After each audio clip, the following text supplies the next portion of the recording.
جدد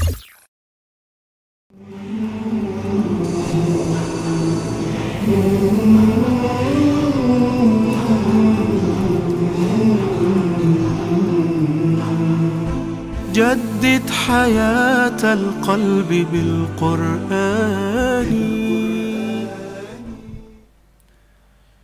Sen Kur'an okumakçı boğununda qoğlandı şeytanın vesvesinden Allah'a sığınıp panah tilegin. Nahl suresi 98. ayet. Her qitim Kur'an okumakçı boğan vaqtimizda A'udhu billahi mineşşeytanirracim deb Allah'a sığınıp qo'g'landi şeytanın vesvesinden panah tilishimizning kerakligini Alloh taolo Qur'oni Karimda bizga aytadi.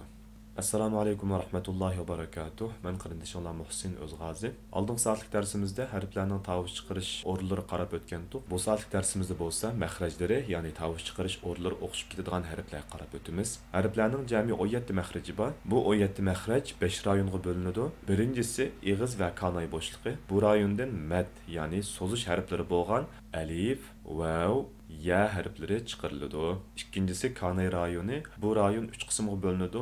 Birincisi yuqori qism. Yuqori qismdan ha va g'ayn harflari chiqariladi. Yani yuqori qism deganimiz bo'g'dikimizning biroz usti tarafi. Bu qismdan ha va g'ayn harflari chiqariladi. İkincisi o'rta qism. Bo'g'dikimizning bo'lgan qismi. Bu yerdan ha va ayn harflari chiqariladi. Üçüncüsü bo'lsa ichki qism. Bu ichki qism bo'g'dikimizning biroz ast taraflariga to'g'ri keladi. Hamza va ha harflari chiqariladi.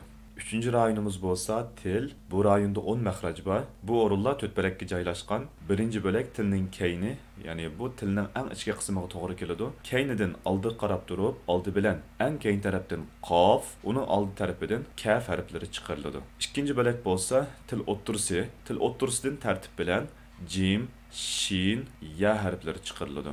Bu yerdagi jim harfi bo'lsa tilimizning o'ttir qismi ust tanglayga tegish orqali chiqariladi. Shin harfi bo'lsa ust tanglayga tilimizning o'ttir qismi tega tegmas bir holatni shakllantiradi. Mush orliqdan chiqadi.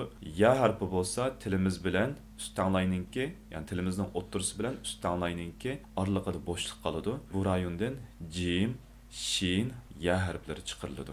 Üçüncü bo'lak bo'lsa tilning yon tarafi. Tilning yon tarafidan ikki harf chiqariladi. Bod va lam harflari. Tilimizning keyni yon tarafidan bo'lsa bod, oldi yon tarafidan til uchigacha bo'lgan orliqda lam harflari chiqariladi. To'rtinchi bo'lak bo'lsa til uchidan 12 harf chiqadi. Lam, nun, ra, ta, dal, ta, va, dal, ta, sod, sin, Z.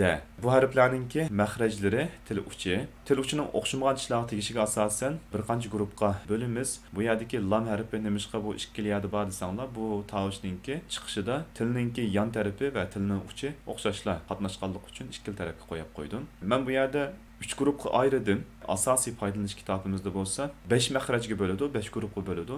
5 guruhga bo'lgan vaqtida nun ayrim bir guruh, ra ayrim bir guruh deb ma nun va ra harflarini 2 guruhga ayiradi.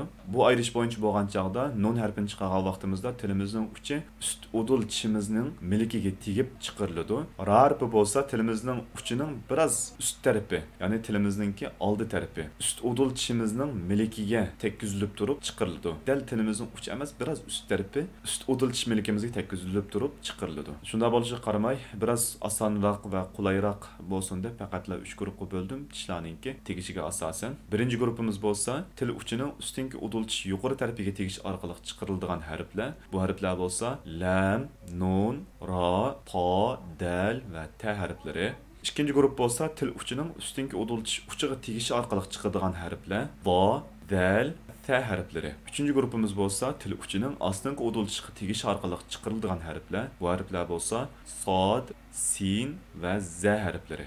Tilning maxrajlari biroz murakkab bo'lg'achqa rasm bilan tushuntiray. Rasmni bu shaklda chiqardim. Bu yerlik bo'lak bo'lsa, tilimizningki achchiqlarni titiydigan, achchiq ta'mni his qiladigan chiqintilar bo'lgan bo'lak bo'ladi. Til kayni deganimiz mushu orliqni o'z ichiga oladi. Til o'ttirisi bo'lsa, bu o'ttirdagi bu orliqni ko'rsatadi. Til uchi bo'lsa, bu orliqni ko'rsatadi. Hatto tilningki oldi tarafi deb, ya'ni tilning uchi deb bu ya'ni ko'rsatadi. Tilning yon tarafi shu tilning keyin tarafidan bo'lgan va tilning uchigacha bo'lgan orliqlar bu shunda tilningki yon tarafi deyiladi. Tilning keyin tarafidan oldi bilan qof. Qaf harfi eng keng tarafidan bu yerdan chiqadi.